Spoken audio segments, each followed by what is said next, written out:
Allohga qasam deb aytaman. Hajdan avlo amal bor. U ro'zadir. Ro'zangizni tuting, qarzlaringizni bering. Vallohi deb aytaman, Allohga qasam, u hajdan, ro'zadan afzal amal bu namozdir.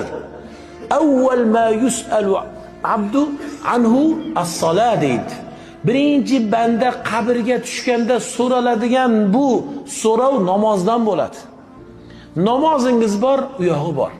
Siz o'ylaysiz, hajga kelamiz, hamma gunoh afv qilinadi deysizda, namozga beparvo bo'lasiz. Aytdikki, million hajingizdan, takrorlayman. Million siz ulug'lab muqaddas kelib turibsiz, muqaddas deb. Million hajingizdan namoz afzaldir. Namoz yerni har yuzda o'qiladi. Namoz kunda 5 mahal o'qiladi. Namoz bandasi bilan Allohning orasidagi bog'dir.